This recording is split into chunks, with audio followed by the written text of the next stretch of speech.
One of the most challenging parts of any leader's career are the mindset shifts we need to make. The tricky transition from expert to leader sounds glamorous, but can be an absolute roller coaster. The leader soon finds out that leadership is hard, leadership is lonely, and leadership is not always fun. Human beings are complex and erratic, and it can become very frustrating as a leader. In today's episode of The Leadership Project, we are joined by CEO coach Daphna Horowitz. Daphna provides her insights into the leadership gap, the frustrations of leadership, and what we can do to overcome them. Sit back, take note, and enjoy the show. Hey everyone, and welcome back to The Leadership Project. I'm greatly honored today to be joined by Daphna Horowitz. Daphna is affectionately known as the CEO coach, and she is a Master Certified Coach with the International Coaching Federation, the author of 2 books, Courage to Lead, and one about weekly habit building for leaders as well, which is also really impactful. And she's a keynote speaker, well sought after, expert in the field of leadership. And today we've decided to unpack a very specific topic, which is something that Daphna calls the leadership gap and the frustrations of leadership. We all desire to be leaders, otherwise you probably wouldn't be listening to this show. But sometimes we find that it is a grind. It can be frustrating. It can be difficult. And I'm really looking forward to today's conversation. However, before we get into that, Daphna, I'd love it if you would say hello to the audience, but give us a little bit of your background and what inspired you to be a coach in the first place.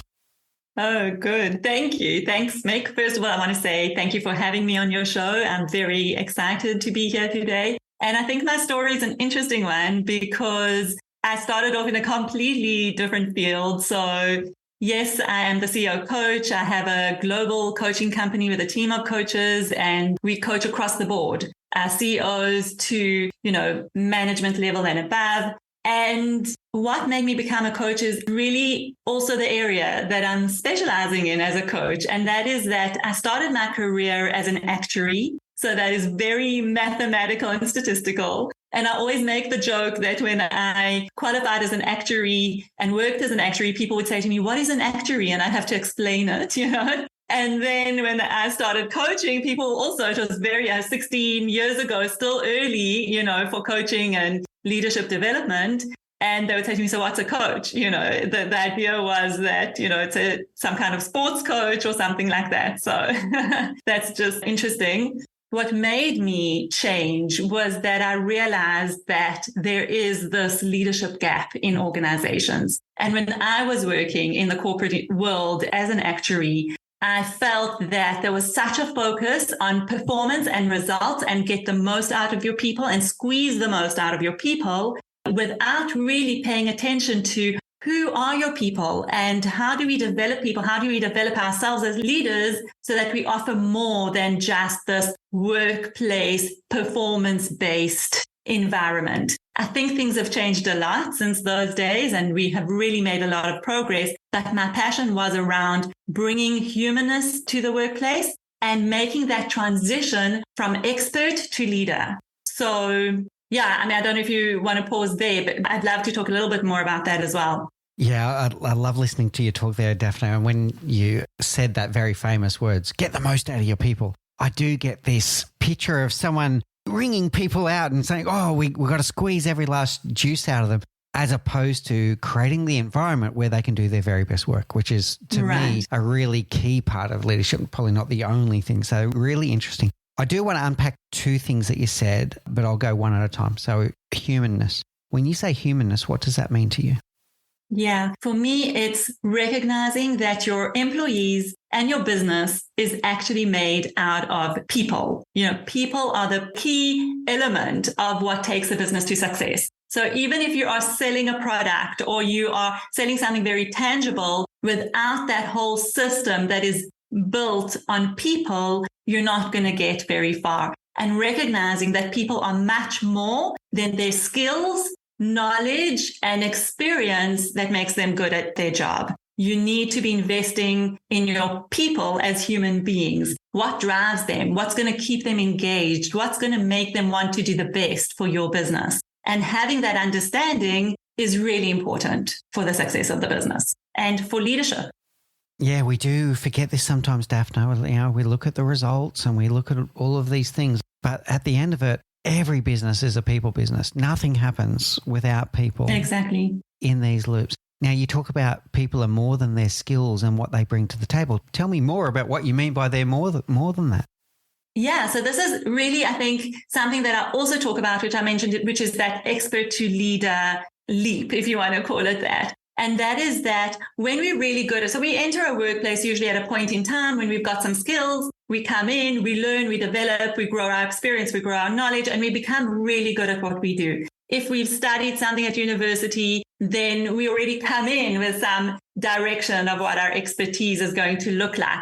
And we get promoted by getting better and better at what we do, right? But at some point, you get promoted to a level of leadership that your level of expertise is now a given, and it's the basic foundational level of what's required from you in order to really lead the business or the unit or the team that you're leading. And there's one of the elements of the gap that I talk about as well, the leadership gap, which is that step from being acknowledged and recognized for your expertise and how good you are at what you do to really needing to develop leadership skills, which is about leading yourself and leading people to get the business to success. I do coach a lot of CEOs and C-suite executives where they say to me, if they come from a coding background, they miss the coding because all of a sudden their workday is about managing so many different aspects of the business rather than actually doing the thing that they loved to do in the first place, which was coding. Can they go back to coding? Or some of the actuaries that, I work with as well,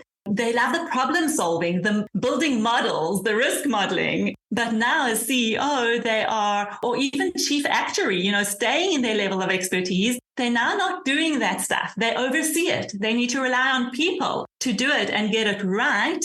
And they've taken a step back. They're a step removed from that expertise. So they need to get used to that. Okay, what are the competencies now and the capabilities I need in order to be a leader, which is a completely new set of skills for them. And there's an element of also missing that, missing being involved in the nuts and bolts of what brought them to this place in the first place. Well, and in the end, sometimes we can end up with a situation where, let's use your software coder as the example. Your company loses your best coder because they're not on the tools anymore. And they end up with a leader who's a little bit lost and not so good. Not even sure that they want to be a leader at this point. So exactly. This expert to leader transition is the other thing I wanted to unpack with you. Why do you think it is so challenging for many people? I think I don't have a percentage, but I'm going to say that there's going to be many people in the audience resonating with that going, they're either doing that transition now and going, yeah, it is tough, or they remember when they made the transition. Why is it so tough? Yeah, I actually think because when you are brought up in an environment to be an expert, to really be good at something that you do, whatever it is, coding, legal stuff, engineering, whatever it might be, that is the focus. It's unfortunate. I don't think that at university we are taught leadership skills alongside that area of expertise. And what happens is, never mind about not having the skills, but even the mindset is around, I have to get really good at this stuff that I'm learning. I want to be top of my game. I want to make sure I know all the details. I want to make sure I get everything right. That's the focus. So you're coming out with this mindset of, here's my contribution. This is what I have to give to the company. And it's perfect. It's exactly where you want to be initially because you're going to build your skills that way. And even in organizations, and again, I think that's changing with leadership development programs and all of those, which I'm really, really, obviously all for it, that as you're building your expertise and your knowledge base, you want to be building those leadership skills as well, because you are going to get to a point where then you are leading a team. And often there, people just flounder because they feel out of their depth and they need the support and they need the skills to take them to that leadership level together with building their expertise at the same time. Yeah, I definitely see that this is a gap in our educational system for sure. And many leaders, or I'm going to say most leaders, end up in their first leadership role before anyone's even mentioned the word leadership to them in terms of leadership skill or any kind of leadership training.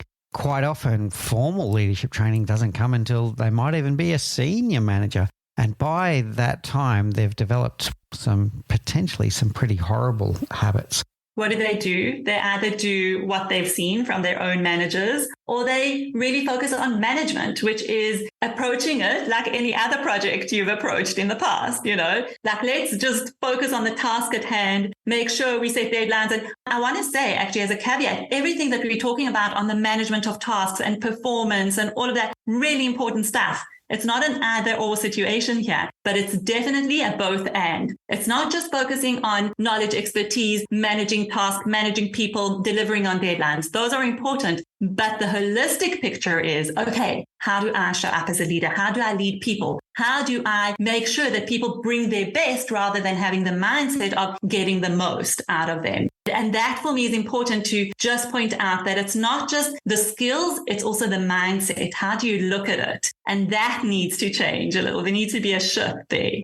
So this leadership gap that you talk about, it does exist, and we have it in companies. And you were hinting towards there that one of the first ports of call that the new leader can do is to start mimicking the behavior of the leaders before them. But if they stopped and reflected for a moment, they'd make a realization they didn't like those behaviors themselves. Exactly. We fall naturally into those, if we want to talk about habits of what we've seen other people do. And sometimes if we don't have another model, if we haven't looked at it or learned about it a little bit more deeply, we'll just follow those steps, that footpath that was laid out for us, even if it's not particularly good or empowering or something that we enjoy, but we fall into that pattern and develop habits of leadership that are not very effective or empowering for our people. So I want to ask you a macro question and then a micro question here, and I'll ask them both at once and then you go for it however you want to answer it. The macro question is, how can we, as I'm going to say collectively society, address that pattern? Because it's just a repeated pattern. And the micro question, if there's a leader out there that's, maybe just about got their first leadership role, or they're 1 month into their first leadership role, whatever the case may be, and they want to break the mold, how does the individual act? So society, how do we break it? And how does the individual act? Yeah. Wow. Such a big question, the macro level, because I'm going to be the first one to say that I don't see many leadership models or models of leaders that, if we look certainly, and we're not going to go into politics, but if we look at the political landscape, we often feel quite disappointed by the leadership that we see there. So I think that's a really, really tough one to answer. So I'm going to go to the macro because I think it starts with us. It starts with every individual who wants to make a change and really do better. So when you have an experience of a manager that just was not a good manager, to sit back and look at it and think about it and say, well, how do I want to be as a leader? Go and look for those role models, even if you don't know them, but read a little bit, whatever strikes your fancy. If it's reading biographies or autobiographies or reading leadership books or reading books about personal development, read outside of your area of expertise. And I find that this is often a challenge for people who are really good at what they do. They love what they do and they're real subject matter experts. They don't tend to read outside of their area and look for other things, particularly around leadership. They kind of think that will fall into place. So I would say do it in the way that appeals to you. Sometimes a biography of a leader might be very interesting to read, and then read critically. What are the things that I can really learn from this, both on the good side, good things I want to implement, and bad side, that's not going to work for me. Together with being cognizant of the culture and your own values and how you want to show up as a leader. Yeah, I think it's individual responsibility. It starts with ourselves and looking about it, thinking about it, learning about it, so that you can change your own patterns, the patterns of what you see, and really build a plan around what kind of leader do I want to be. So what I'm hearing here is an intentional act to stop and reflect and think about leaders that you've had in the past, the good, the bad, the ugly, I'll say it how it is. And then to think about what were the good leaders, what was it that they did that inspired you, and how might you put that into your own model of leadership, and what were the leaders that maybe made you feel like less than worthy and put you in your place, or whatever the case might be, and maybe take stock of, do you really want to do that to another human being? And you get your model of what you want to be and what you don't want to be as a leader. How does that sit with you? Yeah, I think that's spot on. And I think I do want to highlight that sometimes out of just lack of maybe effort or maybe lack of time or stress, we don't spend time thinking about it. So we just fall into patterns and then we say, well, we had to endure this hardship with our boss, so let my direct reports deal with it. I had to do it, let them deal with it. I did it. I did it, they can do it too. And that's a tough pattern to fall into. So a pattern of much more conscious awareness. And I'll maybe just give a small tip that I talk about. And I know it's difficult to implement, but something you can do is at the end of the day, reflect back on some of the meetings and interactions that you've had and some of the things that you've done during your workday with anybody that you might have come across, whether it's your team or your colleagues or your managers or suppliers or clients. Just take a moment to reflect back and say, even just go with one thing. What is one thing that I feel that I did really well today from a leadership perspective, how I showed up or how I impacted people? And what is one thing that I'm not so happy with that I know I could have done differently? Like if there's a niggle, because sometimes we tend to ignore those niggles, right? It's over, it's done. Let me not think about it. I got the outcome that I wanted. No, if there's something niggling at you that you think, would have liked to have approached that differently, pay attention to that and say, what is it about and how could I have done it differently? And that kind of reflection will give you a fortune of learning if you just do this every day and it doesn't take long. And write it down. So important. One lesson a day is 365 lessons at the end of the year, and you're just going to get fine-tuned and better all the time. And lifelong leaders are lifelong learners. This is not just for your first year of leadership. You can do that for your entire career. Yeah, really great, Daphna. I want to come back to that word frustration. So we said at the top of the show, what are the frustrations of leadership that you speak of?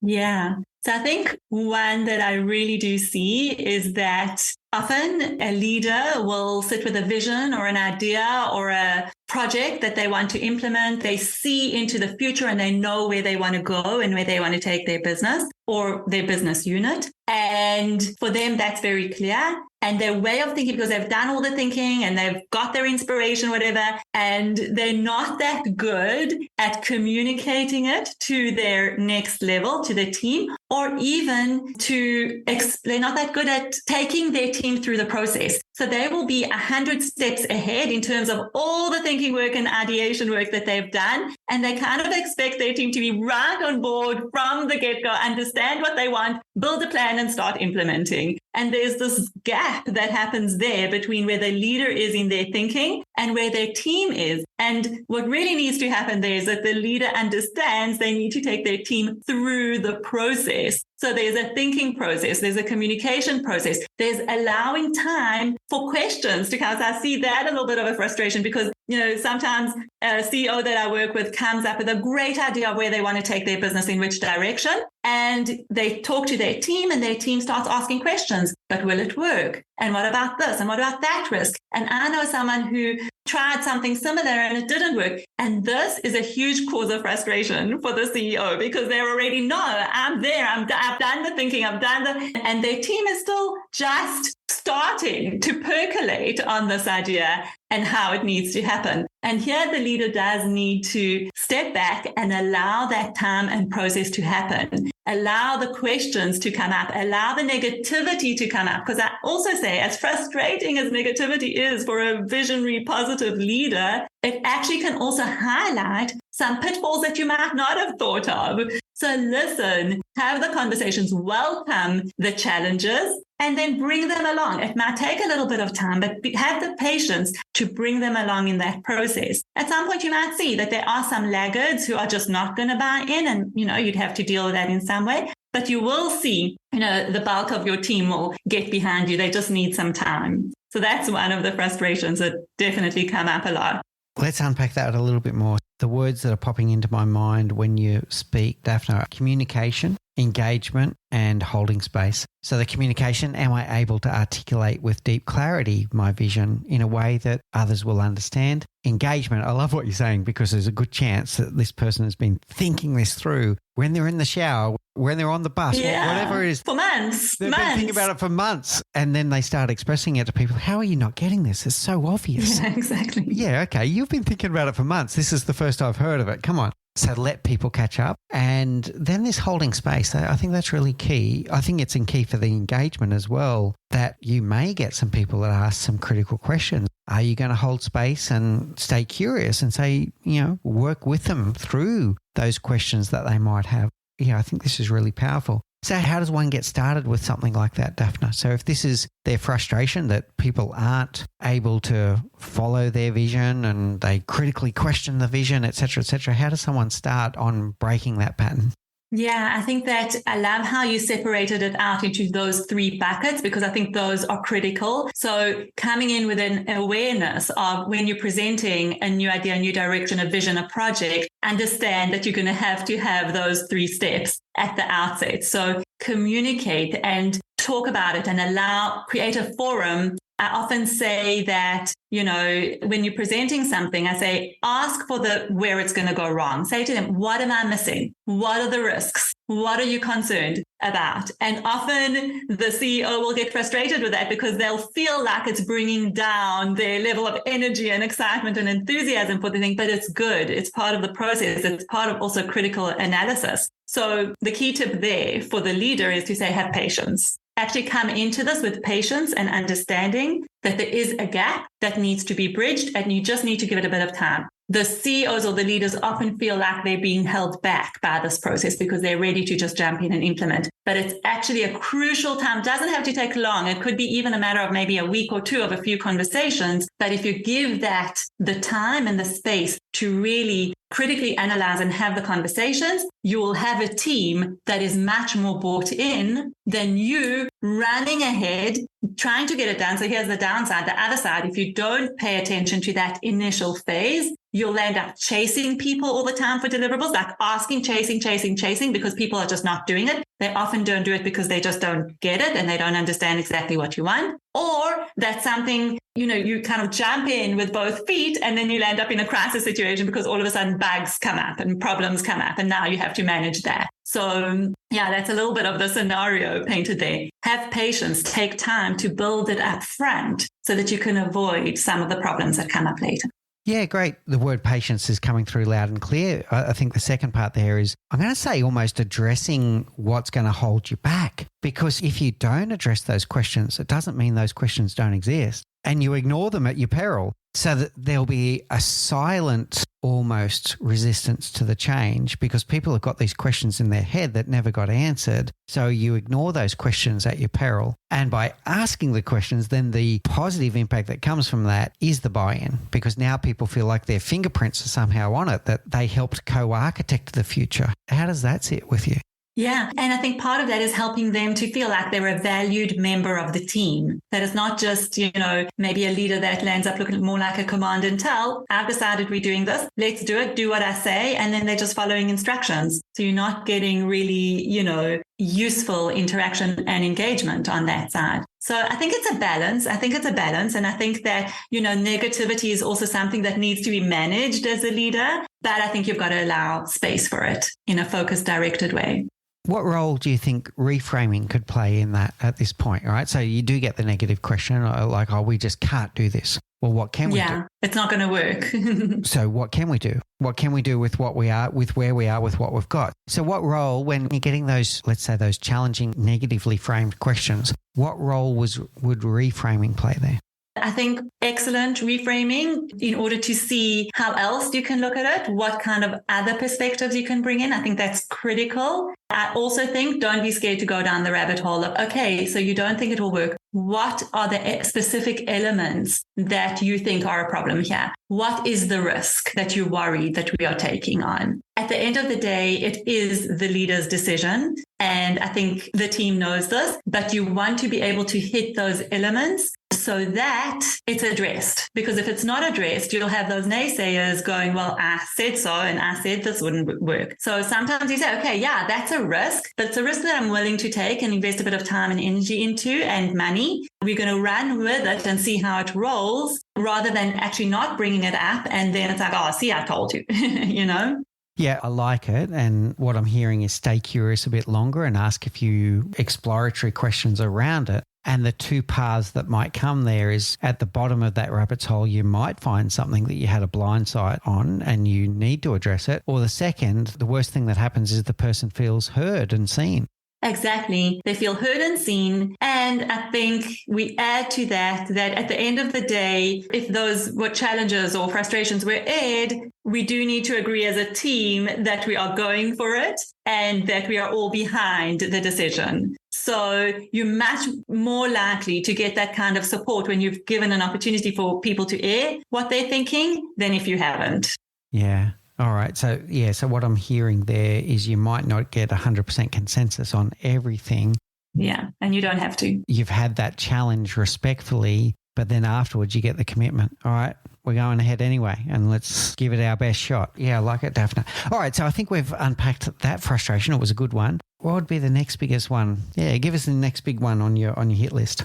I think that the next one is about style, leadership style. So a leader has got a lot going on, a lot of complexity to the role and a lot of things to manage at the same time. And they sometimes don't pay attention to how they come across, how they impact people, how they get people to do what they want them to do. And so they can get a reputation for being difficult or a bully or a tyrant, a dictator, whatever. They can get a reputation about their style and get negative feedback about it even. And what I've found is that really most of the people want to change that. They don't like to receive the negative feedback. So I think one of the frustrations is receiving negative feedback or having created or built a reputation or a perception of being difficult. They don't really want that reputation, but they kind of get stuck in this place of, I don't know how to change it. I know I'm getting this feedback and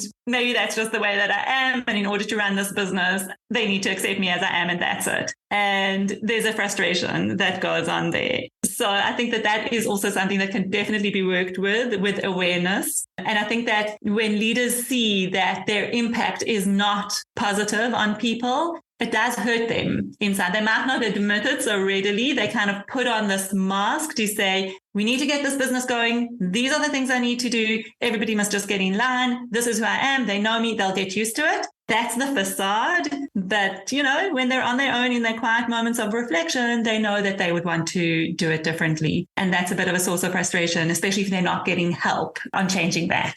Yeah, I think there's an element of learned helplessness there at the end. And I've seen this in many leaders. When you're talking, it's sounding very familiar to me. The idea that they may not have in their toolkit the ability to inspire people into action because people want to do it. So they start reverting to other habits and other styles, more directorial styles, that if they were honest with themselves, they'd go, that's not the leader that they really set out to become. Then they might even start getting at least some micro results, right? So people start doing what they're told and they go, oh, okay, it works. It must be what I need to do. And you use the word acceptance. But if they looked at themselves honestly in the mirror, it's incongruent with the leader that they wanted to become. Exactly. And I think a lot of people do want to have a positive impact on people around them. They might not see themselves as inspirational, going to that level. I just want to inspire people around me, but they do want people to be connected to them. They want people to do it because they want to do it and not just because they told them. They want people to be engaged and excited about the business. And that really is part of your leadership style and approach and how you impact people with your style. I've had some stories of leaders who know that it goes even beyond. We'll be talking about, okay, maybe it's not the most ideal style, but some style can be hurtful.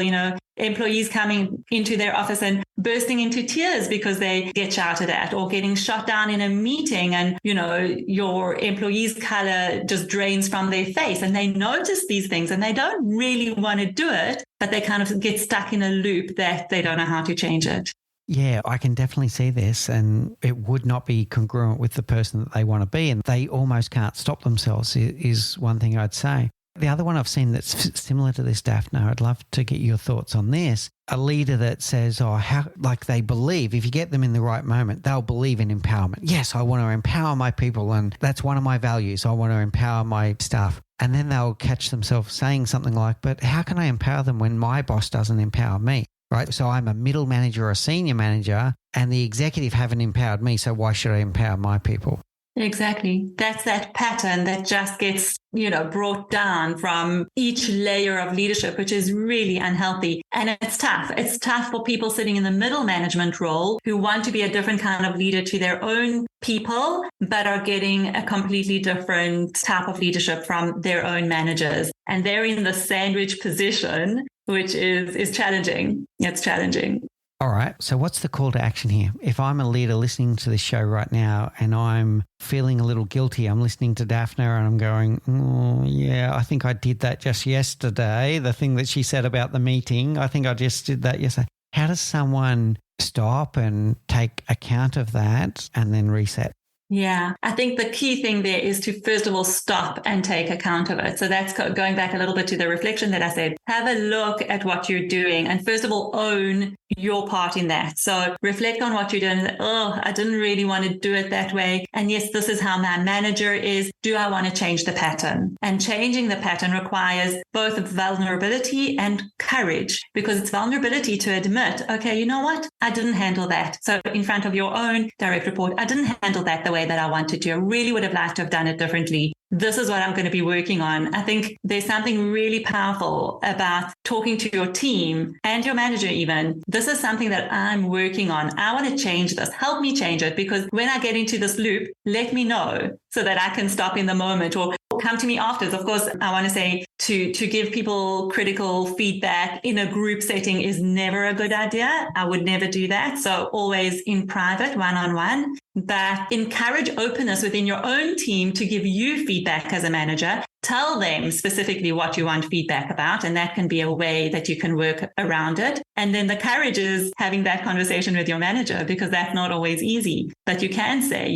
when you behave in this way, the impact is that I'll end up behaving with my team this way. And I think we need to change this pattern. There's something here that needs to change, because I'm seeing the impact on my team. I see the impact from you on me. And I think if we can do it differently, let's do it differently. And another thing I would add there is when you're giving feedback about something that isn't working, rather than come from a kind of complaint approach of this is not working, it's not good for me, it's wrong, it's the wrong way to be, actually to say, here's what would work better for me. So instead of calling me out in public when I've made a mistake, could you rather take me aside, talk to me in private about it, and I'll make sure not to do it next time, and I'll make any corrections that I need to make to the people involved. So I think with feedback, come with what is your suggestion rather than just what is wrong or what upset you. Very good. All right, Daphna. So what I'm hearing is it starts with awareness, it moves to open, transparent, and vulnerable conversations, and then an action orientation about what you're going to do about it. So yeah, really good. All right, nice one. Let's go with at least one more. What's your next leadership frustration? One more. There are quite a few. But okay, maybe let's talk about this one, which is that it can be lonely to be in the role of the manager. As you get higher up in the hierarchy of organizational structures, it can get really lonely because there aren't many people that you can talk to about your frustrations. And it's kind of that it's lonely at the top idea of, you have to keep up a certain image and a positive image about things when it's difficult. I don't advocate pretending that everything's okay when something's wrong. I think you can communicate challenges and difficulties, but as a leader, you've also got to communicate that you've got it under control and that you're thinking about it and that you're dealing with it, even when sometimes you feel like you don't know what the next step is going to be, or you don't know how you're going to solve this problem at this stage. So I think that loneliness of not always being able to talk about what you're going through and the difficulties that you're facing, or even sometimes brainstorming around a course of action because you have to take a decision quickly and act, that's another frustration and challenge of leadership. Yeah, it's a really interesting one. And something that's jumping into my mind as you're talking is that I don't even want to use the word balance, but maybe it's the word dichotomy sometimes between authenticity and role modeling and responsibility. That's the best way I can describe it. So if you're trying to get the right behaviors in the organization, you're a human being too. You have feelings, you are going through things, but you need to be thinking about what is going to serve you and your team best at that moment. And sometimes it may not be to say what's really on your mind at that very moment, and you pick a different moment to share it. And this is where that loneliness can come, because you're starting to bottle things up, and that's not necessarily healthy, right? So how do we balance this authenticity versus the responsibility of leadership and what's going to serve the team well at that moment? I love that. The authenticity versus responsibility, such a, beautiful way to put it. And I think that, first of all, you've got to find people that you can talk to. I think that's really, really important. Somewhere where you can offload or share or just give voice to some of the frustrations that you're going through. I think that's critical. At the same time, I think that, this also goes back to communication, is always communicate authentically. And that you can do. You can't always give all the details. You don't sometimes have all the details, but you can communicate what you are experiencing or what you're going through, in an uncertain situation. For example, if there's a restructure in the organization and you don't know, there's all this worry about who's going to be let go, who's going to stay. And you as the manager of the team, you just don't know who is. And that directive hasn't been given to you. So you don't have information. Maybe you actually have information that you aren't able to share at that moment because you haven't been given permission from above to share.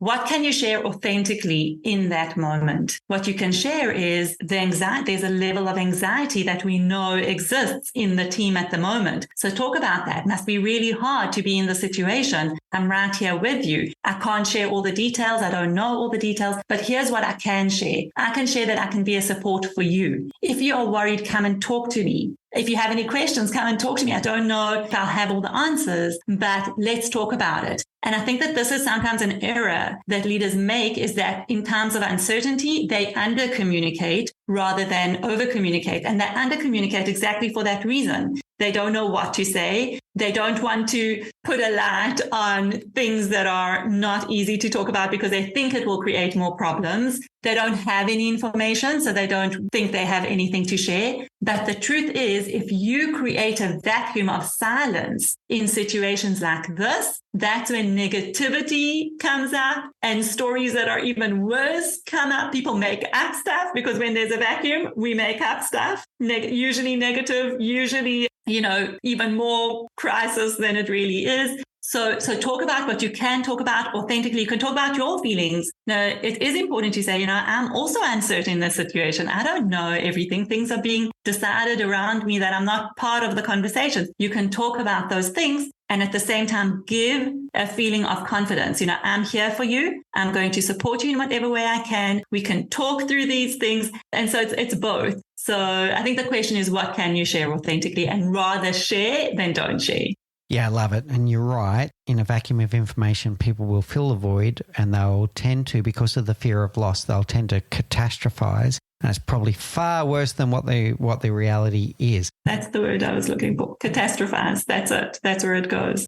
That's exactly it. So then from there, being able to, I'm going to say the word humanness, which is a word that you used very early in the podcast, to be a human in front of them and to share what you can share. And sometimes a null update is better than no update at all. Not every 30 minutes, but, every few days when the team knows that something's going on. Hey team, we're not there yet. It's still coming. Don't worry. We're thinking of you. All of these things. A null update is sometimes better than no update at all. And to keep that communication open so that they don't start kind of second guessing what's going on. All right. One thing I want to put on the table now in terms of the frustrations, all right? So collective now is when this generates into avoidance behavior. So leaders might be frustrated with the humans in their team because human beings are complex. They might be frustrated with a certain topic and they start skating around it. And it's the same thing that I said before. You avoid these things or you ignore them at your peril.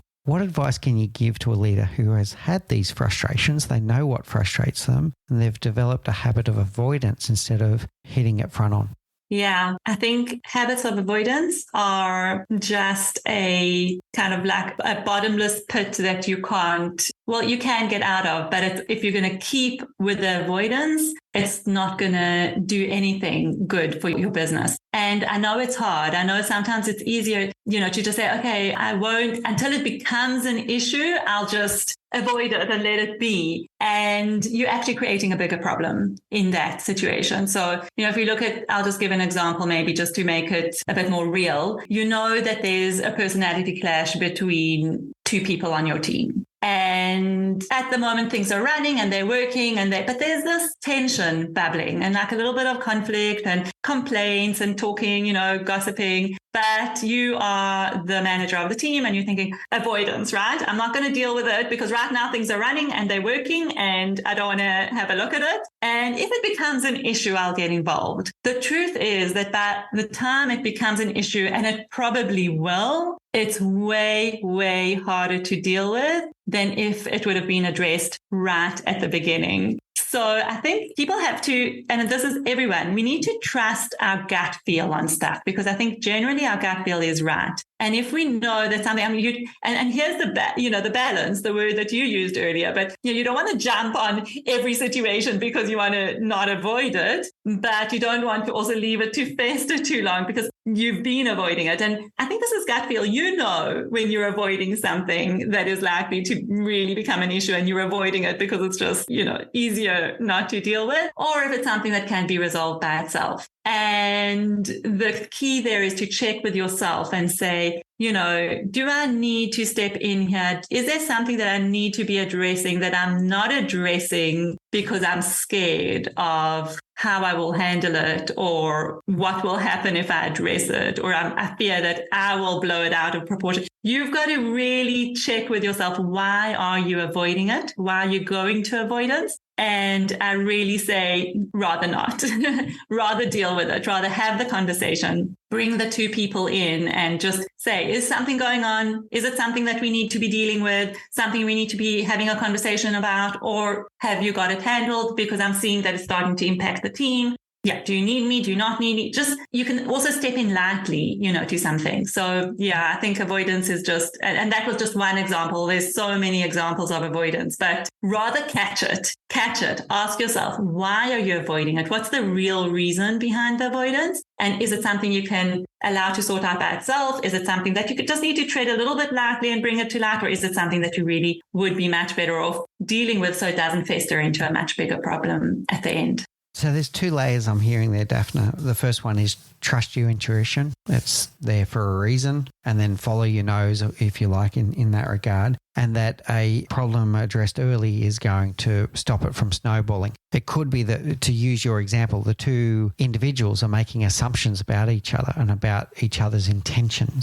That's a very, very common one. And if they just had an adult conversation with each other, they'll realize, actually, you know what? We're both more alike than we thought we were. And they find common ground quickly before it gets to a point where they've diverted from course substantially. Then the second layer was what's really holding you back? What's really holding you back? What was the limiting belief that stops you from acting? That's not about the case now. That's about you. That's about you. Is it that your desire to be loved and liked is stronger than your need to address the situation? Like, is it that you don't like conflict and there's something that's stopping you from going there? Now, you're a coach. I'm a coach. This is going to sound like a sales pitch here for a second. What role do you think coaching now plays in this part? When people do get to those limiting beliefs that are stopping them from acting, what role can coaching play there? So I think we both know as coaches, that's where we do some of the work. And I think that's where I come in and always say leadership starts with you. It's an inside out process. So we often think that leadership is about external, what I need to do out in the, I need to build this business. I need to build the team. I need to create an amazing product. I need to be innovative in my approach. And again, those are all valid and true. But the real leadership starts when you look inside and you see, how am I behaving? What are the things that show up? What is triggering me in the workplace? Those gremlins that come up every time a certain conversation or issue comes up and I get, triggered and I don't want to deal with it. And that's where coaching comes in. We help with that inside perspective, because when we can look inside ourselves and really unpack some of our limiting beliefs, some of our patterns of behaviors that get triggered by different things, we can start to change those, change our mindsets, change our behaviors and habits, that all facilitates the external work that we need to do in the world, right? The building the business, the strategies and the plans and the innovation. It's much more powerful. It's kind of exponentially more successful if you understand that the work is with you first. And I'm going to just add the layer in between, which is the people, right? Because when you understand yourself better and you do that inner work, you understand how you show up and how you impact people. You understand people better and you're able to lead them better. And that is the foundation of the business that is going to get you to the success that you want. I love this inside out term that you're using. It's really good. And that's exactly what a coach can help you with. It can really help with working on yourself so that you can become a better leader for your people. And that's the sequence that it needs to be in. I'm going to attempt here at a very short summary here, Daphna, of the key things that we're talking about. So human beings are complex. To come back to our original metaphor or the individuals we're talking about, far more complex than software coding ever was, far more complex than a spreadsheet, far more complex than almost any individual craft that you can do. Human beings are more complex than that. And that's where the frustrations come in. That's hard, exactly, because it's hard work. It's hard work. And there's no manual. And soft skills is one of the biggest misnomer in the world, right? It's hard work and it is complex. And one of the most frustrating things is that what works today may not even work 2 weeks from now. All right. So, and what works for one individual may not work for another individual. So human beings are complex. Therefore, leadership can be frustrating. But the big takeaway from our discussion today is action. So when you notice and name that you might be in a downward spiral, a negative spiral, like I'm falling into the habits of the leaders before me that I didn't like, but I've gotten myself in a spiral. So the notice and name, the awareness, and then the action on what am I going to do to turn that into a virtuous spiral? How am I going to get better every day and not avoid it, but actually do something about it? So yes, human beings are complex. Leadership can be frustrating, but the best thing you can do is act. How does that sit with you? Lovely, lovely. And I love that you tied in the awareness to the action, because action without awareness is you just don't know what you're hitting at. So you've got to take that time to just create awareness so that you can take the action that will be exactly right for what you want to solve for. Wonderful. All right. So I'm going to take us now to our rapid round. These are the same 4 questions that we ask all of our guests, Daphna. So first one, what's the one thing you know now that you wish you knew when you were 20? That is such a good question. What is the one thing I know now that I wish I knew when I was 20? Maybe I would say, 2 things are coming up. I think I took myself very seriously when I was 20. It was very all about career and doing well and success and academics. And so I would say not to take myself so seriously, but I want to add to that is the element that has come, for me later on in life, which is really understanding the value of connecting to myself, knowing myself well, so that I backed that before I backed maybe some of the more, external trappings of success. I think for me, there was a bit of a gap there. And I think that's what I went in search of. So I wish I knew that when I was 20. Yeah, nice sharing. Okay. What's your favorite book? Okay, so this is a really, really tough one for me because I've got so many, but I'm going to do 2. Can I do 2? Because they sit on the opposite ends. One of my favorite books of all time is Factfulness by Hans Rosling. I don't know if you've heard of this book. No, I haven't. Oh, it is wow. It's just really wow. I'd recommend anybody to get the book and read it. It's firstly so readable. So I was recommended this book and I thought I'm never going to read it because it looked so, technical. It talks all about the biases that we carry as human beings and how we don't notice that we carry those biases. So even me describing it like this sounds so dry and how could it possibly, but it was unputdownable because Hans Rosling, who has since passed away, writes about his experiences. He's a doctor and an epidemiologist and he worked through the Ebola virus and whatever. Fascinating stories of how the different types of biases that we hold and how we don't notice it and bringing in his story. So it really is a fascinating read and also incredibly educational in terms of that, how we tend to see the world based on the narrative that we have, and we don't really make an effort to look outside of that, to look outside of that perspective. And I think as coaches, we really try and do that for our clients, and that's really an important part of being human. So just amazing book. The second book that I want to talk about is Untethered Soul by Michael Singer. And that takes you to the other extreme. So when this is talking about statistical stuff and biases, and he shows you all sorts of different things, this is really about your soul. This is really about connecting to who we are on the inside and how that drives everything that we do and how we show up and how we can impact our world. And really, I'm going to add to that. Sorry. Eckhart Tolle, A New Earth, also just so beautiful and poetically written about how our experience shapes our reality and how we can impact that and influence that on a soul level. And I think for me, those are the two elements of life that we really want to embrace. All right. What's your favorite quote? Okay, my favorite quote is this: don't ask what the world needs. Ask what makes you come alive, and then go and do it. Because what the world needs is people who have come alive. And I think this is so relevant. This is by Howard Thurman. So relevant to our life at the moment and again, it's coming back to ourselves, right? The inside out. See how you can contribute to the world from who you are on the inside. What is it that makes you come alive? Because if you focus on that and do that, you'll create amazing things in the world. So, yeah. Love it. All right. And finally, Daphna, how do people find you if they'd like to know more? If they want coaching, if they want to read your books, if they want your services, how do they find you?